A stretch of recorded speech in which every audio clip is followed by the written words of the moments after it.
யாரெல்லாம் ரொம்ப மோதியை திட்டினவங்க, ராகுல் காந்திக்கு ரொம்ப கிட்டக்க இருந்தவங்க எல்லாம் கர்நாடகத்திலேயே நிறைய பிரச்சனைகள் இருக்குது அப்படின்னு சொல்றவங்க இருக்காங்க பாருங்க.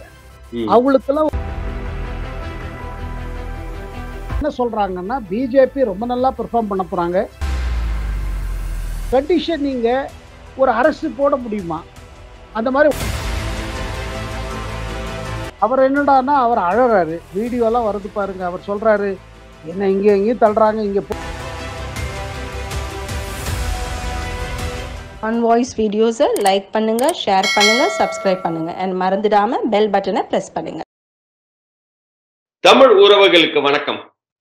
இன்று நம்மோடு இணைப்பில் இருப்பவர் the top political analyst from India, Mr. Shekhar Iyer அவர்கள். சார் வணக்கம், எப்படி இருக்கீங்க? வணக்கம் டாக்டர் கணேஷ். வணக்கம் சார், எப்படி சார் இருக்கீங்க? நல்லா இருக்கீங்களா? It's been quite a week. Sir, Prashant கிஷோரோட லேட்டஸ்ட் இன்டர்வியூ தான் சார் இன்னைக்கு வந்து எல்லாருமே பேசிட்டு இருக்காங்க. At least we had a discussion today. நீங்க எப்படி சார் பாக்குறீங்க? அதாவது வந்து he has already claimed it that Congress is going to lose அப்படின்ற மாதிரி முதல்ல அதை சொல்லி இருக்கிறாரு. அதை எப்படி பாக்குறீங்க? பாருங்க, இன்னைக்கு தேதி ஏப்ரல் 9, யுகாதி பண்டிகை. இன்னும் 10 நாள்ல முதல் கட்ட தேர்வு நடக்க போகுது. இப்ப இருக்கிற நீங்க நிலைமையை பார்த்தீங்கன்னா, எதிர்கட்சிகளோட கூட்டணியா இருக்கட்டும், இல்ல முக்கிய எதிர்கட்சியான காங்கிரஸா இருக்கட்டும், ஏதோ நிறைய குறைபாடுகளோட செயல்படுற மாதிரி தெரியுது. ஏன்னா பை திஸ் டைம் எல்லா கேண்டிடேட்ஸ் எல்லாம் எல்லா கான்ஸ்டியூன்சிக்கும் டிசைட் ஆயிருக்கணும், கூட்டணி எல்லாம் நல்லா ஸ்மூத்தா இருக்கணும், பல இடத்துல ஜாயிண்ட் கேம்பெயின் ஆரம்பிச்சிருக்கணும். இந்த முதல் அதெல்லாம் ஒன்றும் பெரிய நடத்தா மாதிரி தெரியல. இதுல பாத்தீங்கன்னா பிளானிங் ஏதோ சரியா பிளானிங் இல்லையோ, கெமிஸ்ட்ரி இல்லையோ, என்னோ பாத்தீங்கன்னா ரொம்ப குறைகளோட இருக்குது. அது உத்தரப்பிரதேசத்திலே பாருங்க, இப்ப முதல் கட்ட இது வருது.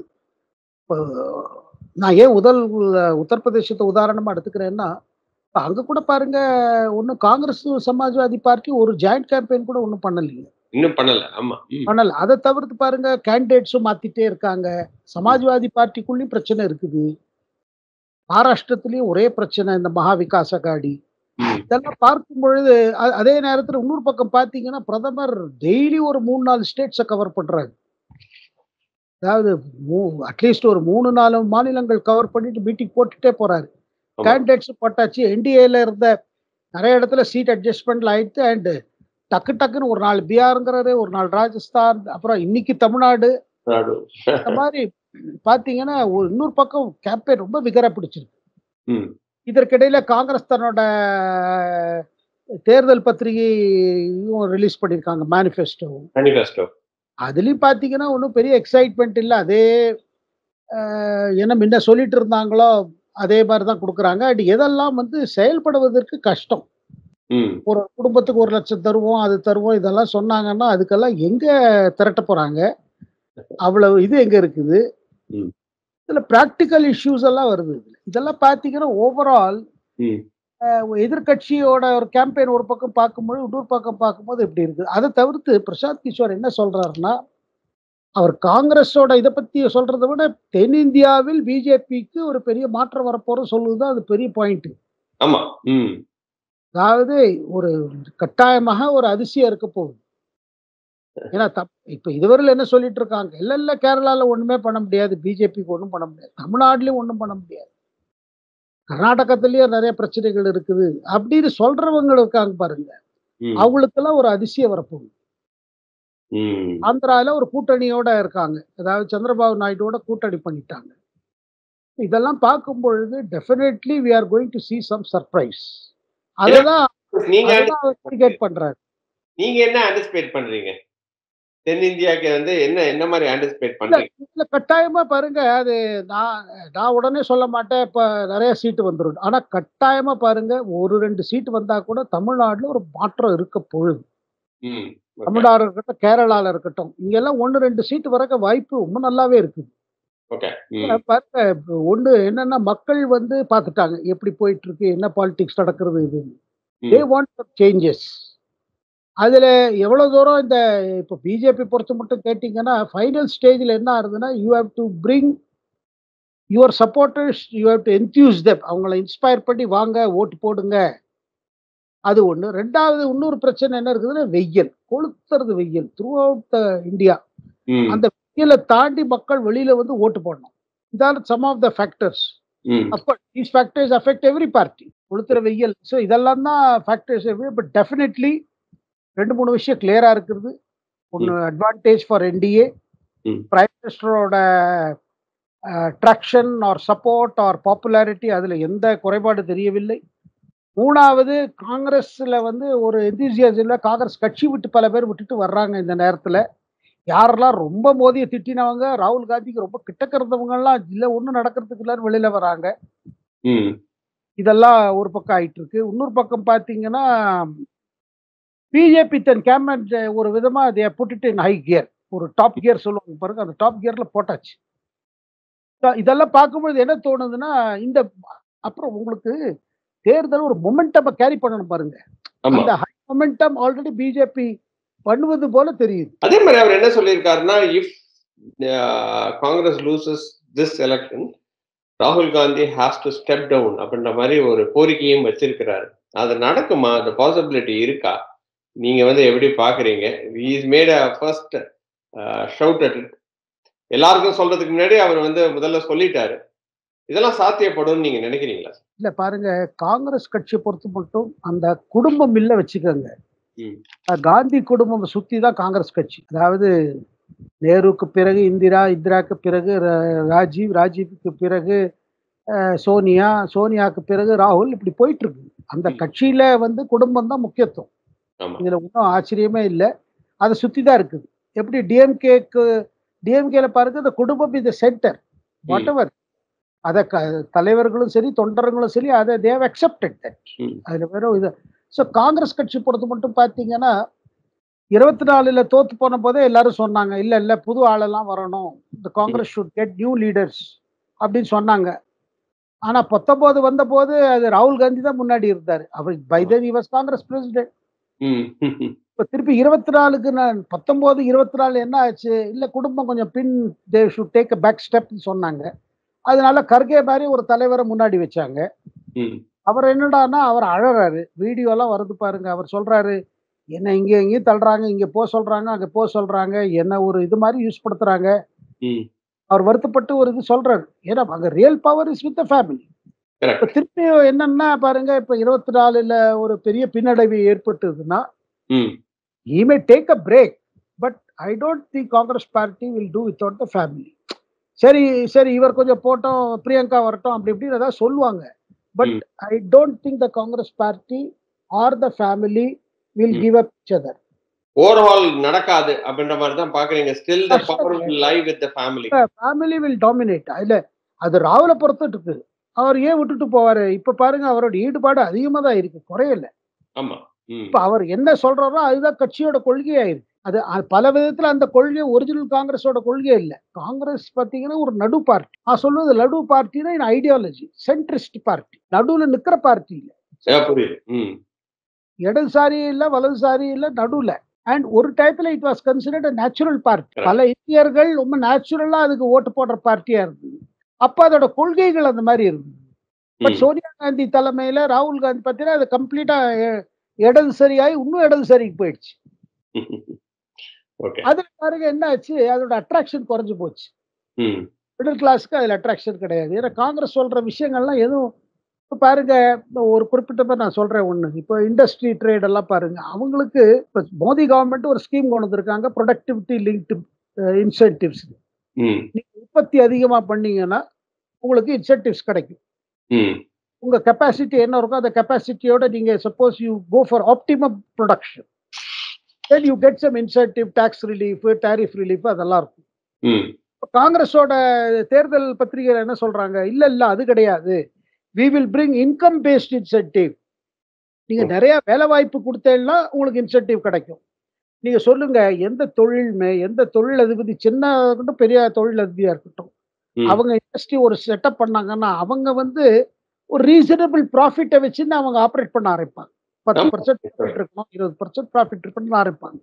அவங்களுக்கு இந்த மாதிரி கண்டிஷன் போட்டீங்கன்னா, நீங்க எவ்வளவு வேற நீங்க வேலை கொடுக்குறீங்களோ அதுலதான் உங்களுக்கு இன்சென்டிவ்னா, ஒரு சின்ன ஒரு தொழில் ஆரம்பிக்கும் போது அவன் 100 பேருக்கு தர முடிய பொசிஷன்ல இருப்பாங்களா? எப்படி சார்? வாய்ப்பே கிடையாது. அவங்க பிசினஸ் இஸ் நாட், அவங்க they are not in business to provide employment. Right. Their Yeah. interest is to produce a product. Correct. அது And profit. தேவையான எவ்வளவு அப்புறம் அந்த மாதிரி கண்டிஷன் நீங்க ஒரு அரசு போட முடியுமா? அந்த மாதிரி உலகம் எங்கேயும் எங்கேயாவது போட்டிருக்காங்களா? அந்த மாதிரி ஐடியாஸ் எல்லாம் ராகுல் காந்தி ஐடியா. இதனால வேலை திண்டாட்டம் போயிடும் அப்படி இல்லைங்க. ம். எக்கானமி பூஸ்ட் பண்ணீங்கன்னா ஆட்டோமேட்டிக்கா ப்ரொடக்ஷன் எடுத்துனா நிறைய பேருக்கு வேலை வாய்ப்பு வரும். இதுதான் அவர் அண்டர்ஸ்டாண்டிங் ஆஃப் எக்கானமி. எல்லா ஊர்லயும் அதுதான். ம். இந்த மாதிரி இம்ப்ராக்டிக்கல் திங்ஸை போடுவது. இன்னொரு விஷயம் பாருங்க, நான் உனக்கு உதாரணம் சொல்றேன். ஏன் people will not get attracted. இப்போ ம். பாருங்க, இட ஒதுக்கீடுல இப்போ ஆல்ரெடி உங்களுக்கு ஷெட்யூல் காஸ்ட், ஷெட்யூல் ட்ரைப், ஓபிசிக்கு இருக்கு. ம். எக்கனாமிக் ரிசர்வேஷன் கொண்டு வந்தாங்கன்னா ஏழை மக்கள் ம். எந்த இதுவா இருந்தாலும் சரி, அதான் கிறிஸ்துவரா இருக்கட்டும், இஸ்லாமியரா இருக்கட்டும், இல்ல இந்த சலுகை பெறாத தொகுதி ஜெனரல் கேண்டிடேட்ஸ்ல யாராவது இருந்தாங்கன்னா அவங்களுக்கு ஒரு 10% பரம ஏழைக்கு அதுல இடம் உண்டு. ம். என்ன சொல்றாங்க, அந்த 10% எல்லாருக்கும் கொடுப்போம். அதாவது already people are covered in SC, hmm. ST, OBC அவங்களுக்கு ஆல்ரெடி இருக்குது. அது தவிர்த்து இதுலயே அவங்களுக்கு இடம் இதுக்கு உண்டு. ம். அப்போ ஜெனரல் கேட்டகரி எங்க போவாங்க? எந்த இஸ்லாமியர்களுக்கு? நான் ஜெனரல் கேண்டிடேட்னா I don't want to show that even இஸ்லாமியர்ஸ் வில் பி அஃபெக்டட். எல்லாருமே அஃபெக்ட் ஆவாங்க சார். எல்லாரும். இந்த மாதிரி ஐடியாஸ் கொண்டு வர காரணம் என்ன? அப்புறம் ஜாதி அடிப்படையில நான் இது பண்ணுவேன், சென்சஸ் இதெல்லாம் என்ன திருப்பியும் உங்களுக்கு ஓட்டுக்காக ஜாதியை ஒண்ணா இது பண்றது, ஜாதி பிளவை பெருசு பண்றது, இதெல்லாம் பாருங்க. இன்னைக்கு இந்தியா இதுக்கு தயாரா இருக்குதா? ம். இங்க வளர்ச்சிக்கான திட்டம் ஒண்ணுமே தெரியல அதுல காங்கிரஸ் மேனிஃபெஸ்டோல. அதனாலதான் பாருங்க, மக்கள் மத்தியில இவங்க என்ன கேட்டா நியாய பத்திரிகை நியாயம் கொடுக்கறதுக்கான ஒண்ணும் பெரிய எக்ஸைட்மெண்ட் கிடையாது. மக்கள் அதுக்கு அவ்வளவு பெரிய ஒரு ஆரவாரமும் இல்ல அப்படின்ற மாதிரி தான் சார் இருக்கு. இல்லையா? அது ஒண்ணும் இல்ல டாக்டர் கணேஷ், அவங்களுக்கு தோணுது இதெல்லாம் நடக்கிற காரியம் இல்லைன்னு. ம். பாருங்க, இப்ப மத்திய பிரதேஷ், சத்தீஸ்கர், ராஜஸ்தான்ல இதே மாதிரி பல ப்ராமிசஸ் எல்லாம் பண்ணாங்க. இது பண்ணுவாங்க, ஆனா மக்கள் நம்பல. ம். பிஜேபி மோடி சொல்லி என்ன இது தருவேன்னு சொல்றாங்களோ அதுக்கு அண்ட் பிஜேபி அந்த மாதிரி இந்த கச்சாமச்சான்னு ப்ராமிஸ் போடல. ம். ஏன்னா நம்ம திருப்பி ஆட்சிக்கு வரல, இவங்க ஆட்சிக்கு வர மாதிரி யோசிக்கல காங்கிரஸ். நம்ம சொல்லுவோம், அதெல்லாம் கால்குலேட் பண்ணீங்கன்னா எக்கச்சக்க பணம் போகும். அது எப்படி என்ன அதுக்கு புது வரி போட முடியுமா? அந்த வரி கட்ட மக்கள் தயாரா இருப்பாளா? ம். எளிமையை டேக்கிள் பண்ண வேண்டிய எஃபெக்ட் எப்படி பண்ணணும்னா யூ பூஸ்ட் எக்கானமி. ம். அதுக்கு என்ன பண்றோமோ அதை பண்ணுறதை விட்டுட்டு இந்த மாதிரி பண்ணியிருந்தீங்கன்னா இதெல்லாம் காரணம் காங்கிரஸ் கட்சியிலே ஃபீல் பண்றாங்க. நான் கேள்விப்பட்டது என்னன்னா, சிதம்பரம் போல தலைவர்கள் யார் காங்கிரஸ் மேனிஃபெஸ்டோக்கு இது இருந்தா அவங்களே சொன்னாங்க, இவ்வளவு எல்லாம் பண்ணா கொஞ்சம் குறைச்சுக்கணும், இதெல்லாம் நடக்கிற காரியம் இல்ல. ம். குறைச்சிட்டாங்க. அவர் என்னெல்லாமோ சொன்னாரு ராகுல் காந்தி. சரி, ஓகே சார். வெஸ்ட் பெங்கால் என்னதான் சார் நடக்குது இப்போ? வெஸ்ட் பெங்கால் ஒரு பெரிய இஷ்யூவா இருக்கு. இன்னைக்கு எல்லா எம்பிஸும் வந்து தர்ணா பண்ணியிருக்கிறாங்க. அதாவது வந்து government is using all agencies to curtail them அப்படின்ற மாதிரி.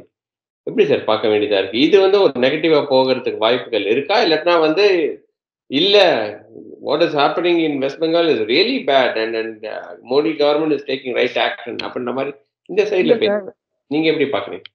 மோடி கவர்மெண்ட் இன்வால்வ்டு இல்ல சார், கல்கத்தா ஹைகோர்ட் இன்வால்வ்டு. ம். ஓகே. சந்தேஷ்காலி சம்பவம் என்ன? ம். ஆளுங்கட்சி சார்ந்தவர்கள் ம். சந்தேஷ்கலி என்ற கிராமம் பஷீர்ஹாட்டுங்கிற லோக்சபா தொகுதியில் இருக்குது. ம். அந்த பெண்மணிகளை அவங்க இஷ்டப்படி அந்த கிராமத்துல ரொம்ப அட்டூழியம் பண்றாங்க. அது என்ன, இந்த நீ அனுப்பிச்சு வை ராத்திரி எங்க பார்ட்டி ஆபீஸ்க்கு வர, பார்ட்டி ஆபீஸ்ல ம். இந்த மாதிரி தொடர்ந்து சம்பவம் நாங்க நடந்து கொண்டே போகுது. ம். அந்த தொடர்ந்து சம்பவம் நடந்த பிறகு என்ன ஆகுதுன்னா, இந்த மேட்டர் சப்ரஸ்டா இருக்கிறது. ஃபைனலி இடி வேற ஏதோ ஒரு நம்ம ரேஷன் கடை ஊழல், ம். அந்த ஊழல் பப்ளிக் டிஸ்ட்ரிபியூஷன் ஊழல்ல, அது என்ன 20,000 கோடி ஊழல். அந்த ஊழல்ல சில நபர்களை பிடிக்க போகும்போது ம். அந்த ஷாஜஹான் ஷேக்னு ஒரு நபர், அவரு இந்த இதுல திரிணாமுல் தலைவர். ஆமா. அவர் பிடிக்க போகும்போது அவரை இடி ஆபீஷியல்ஸ் மேல அட்டாக் ஆகுது அந்த கிராமத்துல. ம். அதுக்கு பிறகு அவரை பிடிக்கப்போ அவர் தலைமறைவா போயிடுறாரு. அவர் தலைவரை போன அப்புறம் அந்த ஊர் சந்தேஷ்கள் இருக்கிற பெண்மணிகள் வெளியில வர்றாங்க, ப்ரொடெஸ்ட் பண்றாங்க. ம். இது உடனே எதிர்கட்சியான பிஜேபி இதை பெருசா எடுக்கிறாங்க, சிபிஎம் பெருசா எடுத்தாங்க, காங்கிரஸும் பெருசா எடுத்தாங்க. ம். அதுக்கு பிறகு கோர்ட்டுக்கு போன பிறகு என்ன ஆகுது, பல பெண்மணிகள் முன்னாடி வந்து சொல்றாங்க, டெய்லி போராட்டம் நடக்குது. ஏன்னா அந்த யாரை இவங்க பயந்துருந்தாங்களோ அந்த இவர், அப்புறம் அவர் ஃபைனலா என்னடானா அவர் கைதியா உடனே இவ்வளவு அவுட்ரேஜுக்கு பிறகு நீங்க பாத்தீங்கன்னா மேற்கு வங்காள போலீஸ் வந்து அவரை பிடிக்கிறாங்க. பிடித்த பிறகு என்ன ஆகுது, அவருக்கு ஹேண்ட் ஓவர் பண்ணாம இது பண்றாங்க. கொல்கத்தா ஹைகோர்ட் சொல்றது இல்ல, அவங்கள சிபிஐக்கு ஹேண்ட் ஓவர் பண்ணுங்க. அதை தடுத்துண்டு மமதா அரசு வந்து சுப்ரீம் கோர்ட்ல வந்து அவர் இல்ல நாங்களே இது பண்ணுவோம். முக்கியத்துவம் அந்த ஆளுக்கு, அந்த ஆளுக்கு முக்கியத்துவம் வேற ஒண்ணும் இல்லைங்க. அவர் வசூல் ராஜா, அவரு கட்சிக்காக வசூல் பண்ணி மேல பணம் அனுப்புறாரு. அவர் ஏழை மக்களோட இதெல்லாம் பிடிச்சிட்டாரு, நிலத்தெல்லாம் பிடிச்சி அதில் மீன் ஃபார்ம் பண்றது, அந்த மாதிரி பல சந்தேஷ்காலி மேற்கு வங்காளத்துல இந்த மமதாவோட இதுல ஆயிருக்கு. எப்ப மமதா வெளியே என்ன சொல்லுவாங்க ஸ்லோகன், மாமாட்டி மனுஷ். மாமாட்டி மனுஷனா பெண்மணிகள், மாட்டினா இது நிலம், மனுஷனா மனிதர்கள். இதுதான் என் கட்சியோட இவர்களை பாதுகாப்புதான் என்ன இதுமாங்க. ஆனா நடந்தது என்னவோ வேற, நடந்து கொண்டு இருக்கிறது வேற. இதுல என்ன இருக்கு பாத்தீங்கன்னா, திரிணாமுல் கட்சிக்குள்ள ரொம்ப கலர்ச்சிங்க. எல்லாம் ஒருத்தர காட்டி கொடுக்குறாங்க. பைசா வசூல், பைசாக்கா ஒரு தலைவருக்கு இன்னொரு தலைவருக்கு சண்டை, பல பேர் மாட்டிட்டாங்க, ஈடி பல பேரை பிடிச்சிருக்காங்க, பணத்தை எடுத்திருக்காங்க. இதுக்கு இடையே மமதாக்கும் அவரோட அண்ணா பையன் அபிஷேக் பானர்ஜிக்கும் கருத்து வேறுபாடு. மமதா குடும்பத்திலேயே இது. இப்ப கூட பாருங்க, தலையில அடிபட்ட போது முதல்ல டாக்டர்கிட்ட சொன்னது என்னை யாரோ தள்ளி விட்டாங்கன்னு சொன்னாங்க. நம்ம ஜெயலலிதா சசிகலா சம்பவம் மாதிரி இருக்குது போயஸ் தோட்டத்துல. இதெல்லாம் பார்க்கும் பொழுது இந்த தடவை என்ன சொல்றாங்கன்னா, பிஜேபி ரொம்ப நல்லா பெர்ஃபார்ம் பண்ண போறாங்க. ஏன்னா ஆல்ரெடி 2% ஓட்டு தான் வித்தியாசம் இருந்தது. இந்த தடவை என்ன சொல்றாங்க, போன தடவை 18 பிஜேபிக்கு 22 திரிணாமுலுக்கு இருந்தது. டோட்டல் அங்க 42. இதுல என்ன சொல்வது என்னன்னா, இந்த தடவை பிஜேபியோட figure will go up if proper arrangements are made for voters to come out and fearlessly vote. அங்க பாத்தீங்கன்னா இந்த குண்டாஸ் எல்லாம், திரிணாமுல் குண்டாஸ் எல்லாம் அவங்களுக்கு ஓட்டு போட விடாம வீட்டை விட்டு உள்ள கூட இருப்பாங்க. அதனால எலெக்ஷன் கமிஷன் சென்ட்ரல் போர்சஸ் எல்லாம் போட்டு இந்த தேர்தல் நடந்ததுன்னா, எனக்கு சொல்ற இன்ஃபர்மேஷன் பாத்தீங்கன்னா, it can go up to even BJP figures can go up to 25 to 30. Wow. Okay. பெரிய மாற்றாக வரப்போகுது. ஓகே. இன்னொரு வீடியோவில் சந்திக்கிறேன் சார். அதுவரை நன்றி, வணக்கம். வணக்கம் டாக்டர் கணேஷ். ஆன் வாய்ஸ் வீடியோஸை லைக் பண்ணுங்க, ஷேர் பண்ணுங்க, சப்ஸ்கிரைப் பண்ணுங்க, அண்ட் மறந்துடாம பெல் பட்டனை பிரஸ் பண்ணுங்க.